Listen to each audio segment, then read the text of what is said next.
Hey guys, so today is an important video, especially during these times of confinement and staying home and having our kids learn from home, and then we have to learn how to deal with them and their stresses and anxieties. So I'm going to help you guys today. Just a couple of pointers of if your kid is going through anxieties, going through a downer or depressions, or doesn't know how to cope with this online learning and not being able to see their friends. So I'm going to give you some morning and evening routines that you can do with them that can really help with their mental state. So first I'm going to address anxiety. If you have a kid that's very high activity, either a very high level of functioning, that's they're super hyper, or borderline, ADHD kind of thing, there's these really great techniques. There's two that I do with my daughter, who she's very high activity level. I've been doing it since she's young, and it works long term. So you can see a little bit of results at the beginning, but it really works long term. So the first one, I have another video, it's for tapping, but it's slightly different for children. So what you can do is you can sit with them either in the morning or in the evening. Usually it's in the evening or even at lunchtime in the middle of their chaotic day.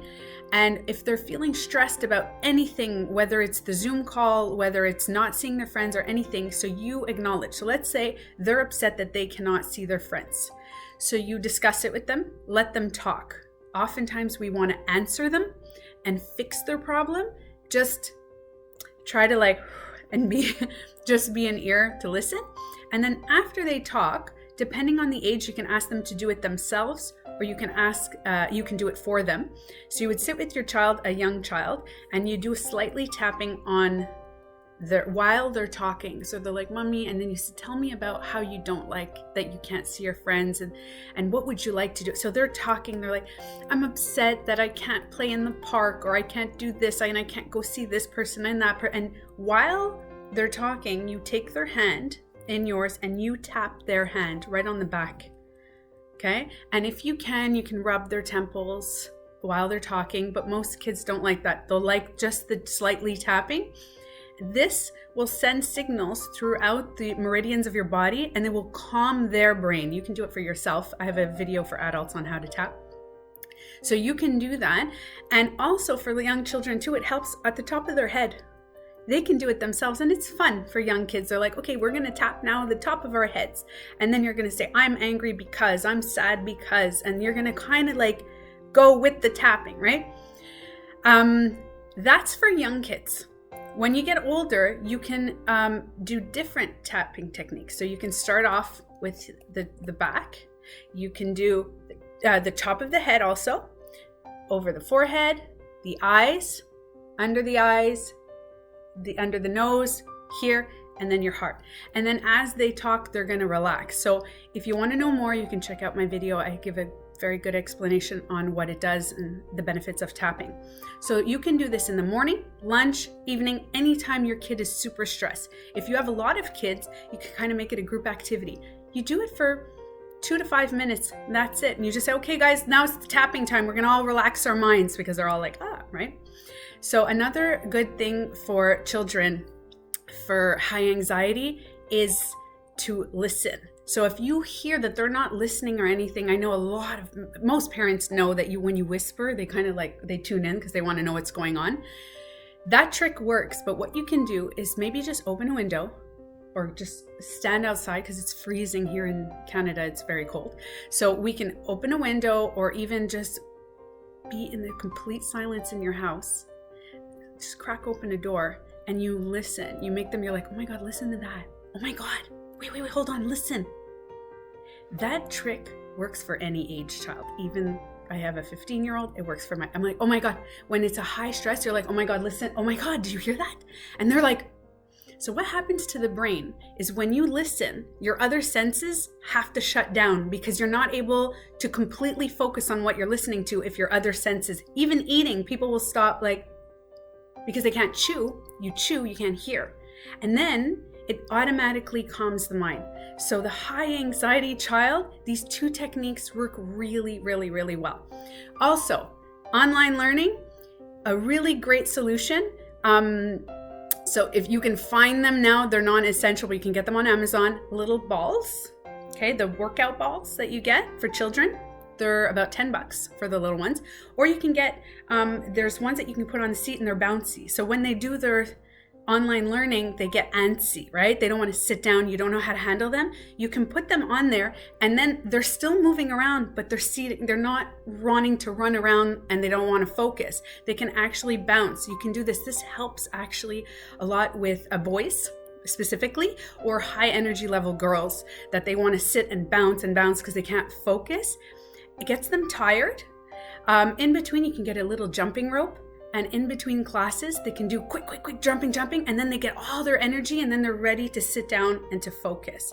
So for high anxiety, this technique is amazing for stress, and it really helps them sleep well at night. So for children with depression, it's very tricky. It's a little bit harder to work with, but it's not impossible. And you, with the levels of depression now that are going younger and younger, and the hospitals are seeing a lot of cases of attempted suicides, all this, we need to prevent this big time in the early teens, tweens, and even going into adulthood. Depression is something that I went through when I was a young teenager, and I have really great tools to prevent that. So there's different variations of depression. There's the temporary depression that you go down into a really deep hole, but it's temporary. There's some people who suffer through it long term and they take it into their adulthood. So the temporary depression is just as bad as the long one, the feeling wise. So the first thing that I would suggest anybody do is give a purpose to your child.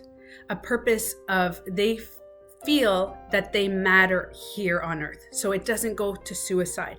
If you feel that you're needed and you matter in this life, you will not go to that level of wanting to end it and don't feel that there's any way out. So giving a purpose means stating something small every day. So you wake up in the morning and you would say, okay, what can we do today that can help someone? So do you want to help yourself? We can help mommy, you can help daddy, and then you validate that. So you're like, I really need help with lunch today. Can you help me for about 3 minutes, 5 minutes? Just help me do something. It's really important. I need you to help me.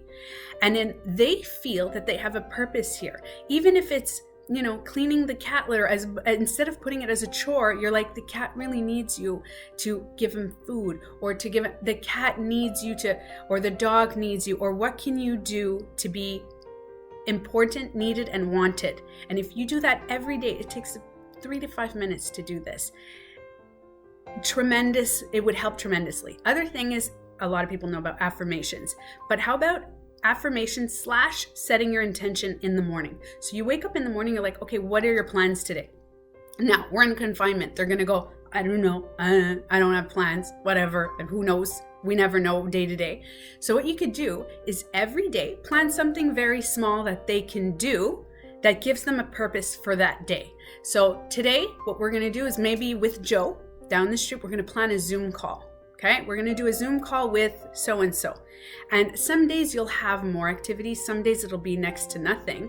But even if they can plan something very small to give them hope for the day, to give them purpose. Now, depression, the feeling of depression is feeling that there's no future and you're stuck in the memories of the past. And you're stuck in the now or the past, and the now it's like you feel that now will never change. This now is my reality and I will always be like this and I will never have a good thing. This is my life. This is set. This is the way it is. A lot of people feel that during confinement. This goes depression. Anxiety is fear of the future, of like, oh my God, what's going to happen later? What are we going to do? What's going to happen with this person, with that thing? What's going to happen with the world? So that's anxiety. And depression is really in the now, in the past, living like nothing is ever going to change. So if you give your child, for anxiety, a beautiful vision of the future of what it could be, even if you don't feel it yourself as an adult, if you can try to see that positive side, you're like, okay, quarantine is giving us time to get to know each other more, which some people we may have never seen each other and lost that connection. Quarantine is something, and you find all these, like, quarantine is something that there's nobody that's going out. So actually the birds are coming out more. We're seeing more bunny rabbits running around.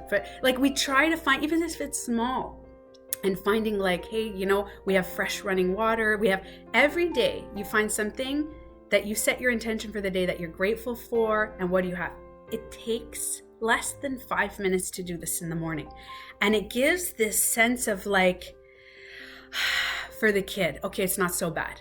And if you do this every day, this can help. It can also help adults tremendously, by the way. So if you set your intention for the day, you give a little gratitude, even if it's just running water and you can turn off and on your lights and just small little things. And it's hard, especially if you're somebody who's lost your job, if everything, if you're not feeling good, but you can hand that out to your kid and say, wait, there is hope. There is always, always hope. And when you feel hopeless, it's okay. You feel that emotion, and then the next day you try again and you set your intention. So if you keep doing that, so you give your kid a purpose.